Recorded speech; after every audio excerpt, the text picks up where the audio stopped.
देखिए, वैसे तो भागवत जी साक्षात श्री कृष्ण का ही स्वरूप हैं। यूँ तो हमारे वंश परिवार आगे बढ़ाने में पितरों का बहुत बड़ा सहयोग होता है। ऐसा भागवत जी में लिखा भी है और संत बताते भी हैं कि जिस परिवार में भागवत जी की कथा होती है, अगर उस परिवार में किसी की अकाल मृत्यु हुई हो तो 21-21 पीढ़ी भव सागर से तर जाती हैं।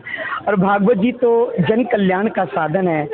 आज हमारा समाज पश्चिमी सभ्यता के कारण इधर उधर भटक रहा है, तो सबको कृष्ण भक्ति से जोड़ने के लिए, सबको भक्ति की मस्ती में कृष्ण का दीवाना बनाने के लिए हम लोगों के पास भागवत जी हमारा साधन है। महाराज जी, आपने आज भागवत कथा की है, तृतीय दिवस है, क्या कुछ महिमा यहाँ भगवान के इनके स्वरूपों की सुनाई गई थी? थोड़ा सा सबसे पहले तो आज की कथा में अजामिल जी का चरित्र था, और अजामिल जी का चरित्र हमें ये शिक्षा देता है कि बड़े से बड़े पापी को भी घबराने की आवश्यकता नहीं है, कारण कि भगवान का नाम समस्त पापों को समाप्त कर देता है।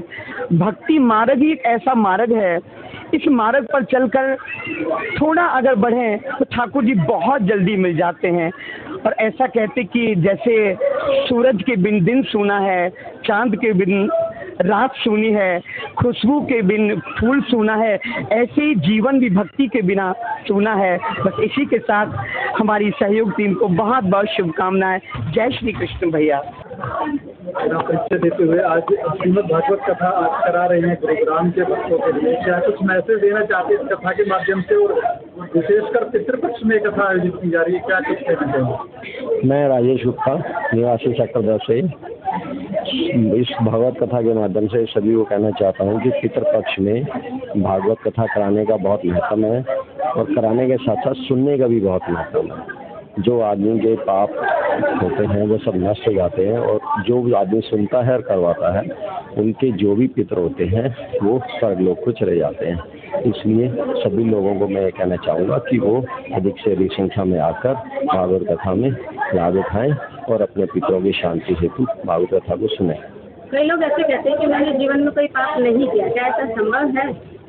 ऐसा कुछ भी संभव नहीं है। सिर्फ इतना होता है कि कुछ का हमें पता होता है, कुछ दृश्य होते हैं, कुछ अदृश्य होते हैं। तो जो अदृश्य पाप होते हैं वो भी नष्ट हो जाते हैं। इस तरह से देखते हैं कि कथा सुनने से क्या प्राणी का कल्याण हो जाता है, और कथा सुनने से कल्याण होता है तो फिर भगवान राम का हर वक्त नाम लेने का क्या कारण है? कथा करवाने से, मैं ऋतु गुप्ता सेक्टर 10 से। ये भागवत कथा हम लोग कौन है कराने वाले? ये तो प्रभु ही हैं कराने वाले। और भागवत कथा से कहा जाता है कि बंदा एक पीढ़ी नहीं, हमारी 21 पीढ़ियां तर जाती हैं। हमारे 21 पीढ़ियों के पितृ तृप्त हो जाते हैं, जिनको इधर उधर भटक रहे होते हैं जो हमारे पितृ, वो हमारे भागवत सुनने से वो हमारे पितरों को मोक्ष मिलता है, उनको स्वर्ग मिलता है। और ये कहते हैं राम नाम की तो महिमा ही अलग है ना। राम नाम से हमारे जीवन में एक नाम नैया तर जाती है उससे। राम नाम की महिमा बहुत बड़ी महिमा है जो हमें जीने की कला सिखाती है, और भागवत जी हमें मरने की कला सिखाती हैं। भागवत जी में हमारे एक एक प्रसंग आया है कि उन्होंने कैसे कैसे इस जीवन में अपने उसको संवारा है। भागवत कथा के माध्यम से हर एक भक्त ने, कितने भक्तों की कथा आती है, भक्तमाल की कथा आती है, उसकी भागवत कथा के माध्यम से ही उन्होंने अपने जीवन को संवारा है। जैसे कि आज कथा में अजामिल जी का आख्यान सुनाया गया, तो उसमें नारायण जो नाम रखा था और वो तर गए।